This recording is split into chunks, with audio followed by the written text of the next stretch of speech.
हिंदू धर्म में तो इतना पर्दा है कि वाल्मीकि जी की रामायण अगर आप पढ़ेंगे तो उसमें यहां तक लिखा है कि रामचंद्र जी की पत्नी सीता का जब हरण हुआ और रावण लेके जब भागा तो हनुमान और लक्ष्मण जब तलाश करने के लिए गए तो सीता जी बड़ी चालाक थी, कहीं चप्पल फेंक गई, कहीं नथुनी फेंक गई, कहीं दुपट्टा फेंक गई, कहीं चप्पल फेंक गई, कहीं कड़ा फेंक गई।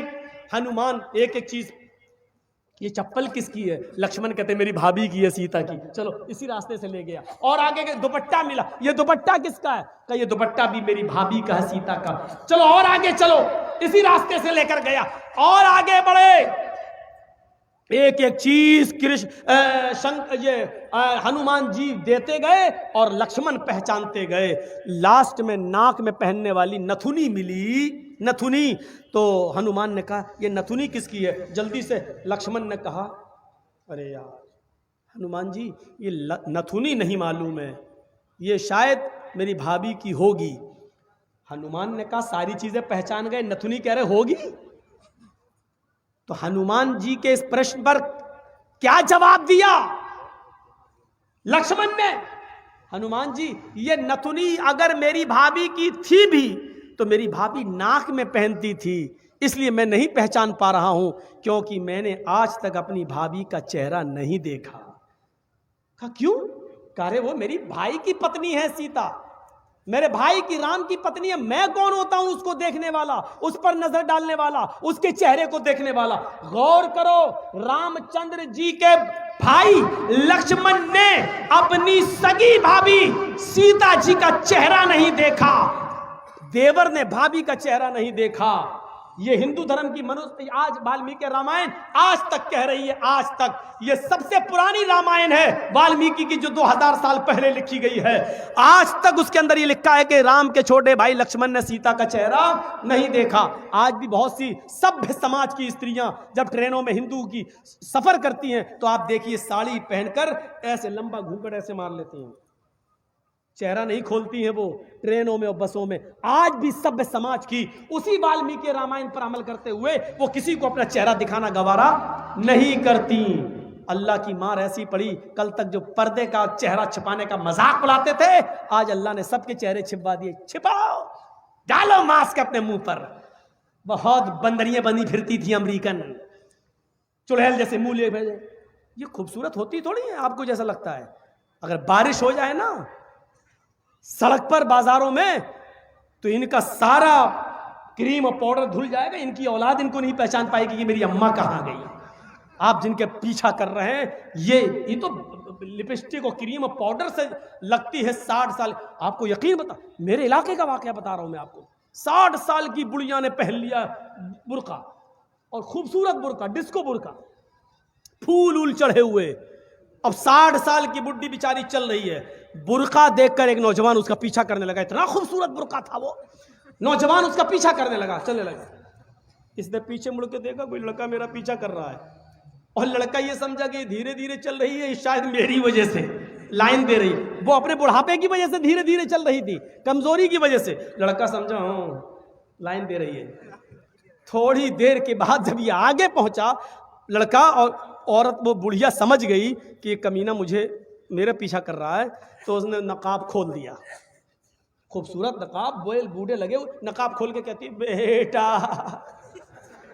मेरा पीछा क्यों कर रहा है, मैं तो तेरी अम्मा की उम्र की हूँ।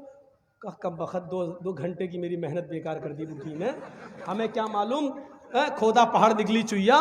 तो लड़के को भी गुस्सा आया, कहने लगा अरे अम्मा हम अपने लिए नहीं अपने अब्बा के लिए ढूंढ रहे थे। सोचा कुछ तो कह दूं इस बुढ़िया को, इस उम्र में तू इतना खूबसूरत बुर्का पहन के जा रही है, फूल सजे हुए। लड़का सोचने लगा जब बुर्का इतना खूबसूरत है तो बुर्के वाली कितनी खूबसूरत होगी, लगा उसका पीछा करते हैं। लक्ष्मण ने अपनी भाभी का चेहरा नहीं देखा। हर पढ़िए हदीस, अय अल्लाह के रसूल अराइतल हमवा या रसूल अल्लाह, अय अल्लाह के नबी देवर के बारे में आपका क्या ख्याल है? क्या मैं देवर से पर्दा करूं? एक ही घर में होते हैं, देवर और जेठ का आना जाना रहता है, हमारे अपने रिश्तेदारों का आना जाना रहता है। आए अल्लाह के नबी, क्या मैं देवर से भी पर्दा करूं? अल्लाह के नबी का जवाब ये था, हाँ दूसरों से पर्दे में कुछ कमी हो जाए तो चलेगा, दूसरों से पर्दे में कोई कमी हो जाए तो चलेगी, लेकिन देवर से पर्दे में कमी नहीं होनी चाहिए। अलहमुल मौत, देवर तो भाभी के लिए मौत है, देवर तो भाभी के लिए मौत है। जिस देवर से सबसे ज्यादा पर्दा है, आज हमारी औरतें, हमारी माँ बहनें देवर से ही सबसे ज्यादा खुली होती हैं। जो मजाक शौहर से भी नहीं करती वो देवर से कर लेती हैं। और एक हम हैं, भाभी को घर पहुंचा दो, अपने छोटे भाई को कह रहे हैं भाभी को घर पहुंचा दो। और ऐसे ही ससुराल में हमारा हाल है। ससुर कह रहा है बेटा अपनी साली को जरा स्कूल छोड़े आओ। मामले दोनों तरफ से गड़बड़ हैं।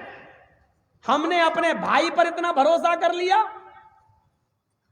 सऊदी अरब का वाकया सुने हो ना, जद्दा वाला। एक औरत बेचारी दर्द से कराह रही थी, दर्द से, और जद्दा के टैक्सी ड्राइवर बेचारा, उसको कोई कस्टमर नहीं मिला तो वो रुमाल मुंह पे डाल के लेटा हुआ था। जल्दी से औरत आई उसके पास, देखिए मुझे दर्द जे हो रहा है, बच्चे की पैदाइश की तकलीफ, जरा कोई करीब के हॉस्पिटल में लेके चलो, मुझे जल्दी से इलाज के लिए जाना है। ड्राइवर ने देखा, टैक्सी ड्राइवर ने, उसने कहा भाई औरत परेशान है, पेट बड़ा। उसने जल्दी से टैक्सी खोली, आओ बहन बैठो, उसने जल्दी से बिठाया और चल दिया। जद्दा के हॉस्पिटल में लेके पहुंचा और उसमें एंट्री होती है, तुम लेके आए हो? हाँ, लिख दिया। अब ये बैठा है कि जल्दी से वो चेकअप करा के आए, तब हमें पैसा दे, जितना हुआ मेरे रियाल। उधर पता चला साहब उसको एडमिट कर लिया गया है, अभी वो 2-3 दिन रहेगी, आप उसके साथ आए हैं? इसने कहा जी। कहा ठीक है, उसको एडमिट कर लिया गया है।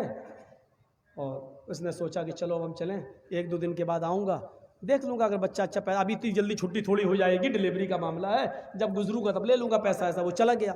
ये घर में जैसे ही लेटा, इशा के बाद सोया, फजर की नमाज जमात के साथ पढ़ने जाता था और फजर के बाद टैक्सी चलाता था।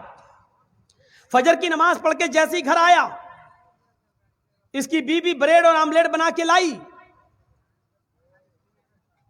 टेलीफोन की घंटी बजने लगी इसके घर पर। क्योंकि जब रजिस्टर पे जब इसने औरत को छोड़ा तो अपने घर का मोबाइल फोन और नंबर सब लिख दिया था। फोन फला बोल रहे हो जी?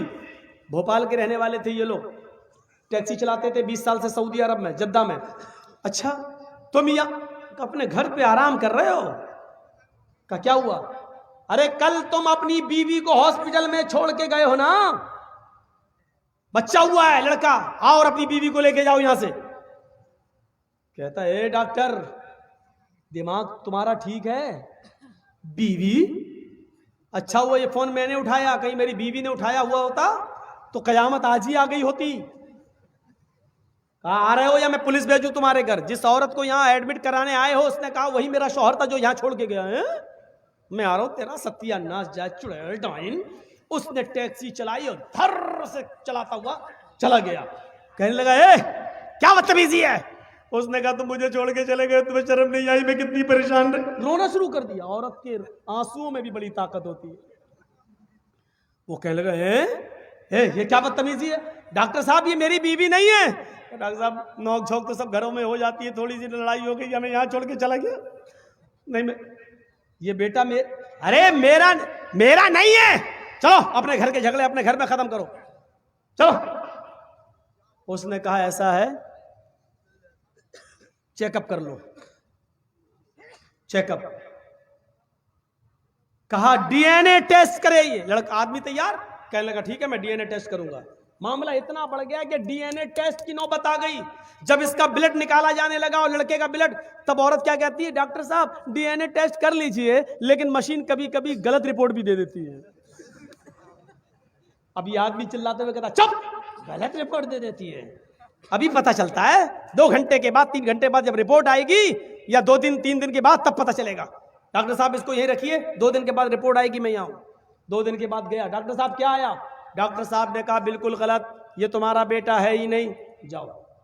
वो औरत पैर पे गिर गई। डॉक्टर साहब मैंने कहा था ना कि मशीन की रिपोर्ट कभी कभी गलत आ सकती है। आई, अल्लाह की कसम यही मेरा पति है, यही मेरा हस्बैंड है, यही मेरा आदमी है।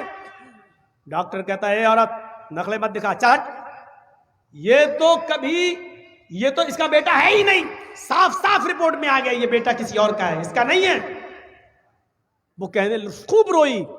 डॉक्टर कहता मेरी बहन मैं तुम्हें कैसे बताऊं, इस आदमी की रिपोर्ट इतनी डेंजर है, इस आदमी की रिपोर्ट में तो ये आया है कि ये जिंदगी में कभी बाप बन ही नहीं सकता।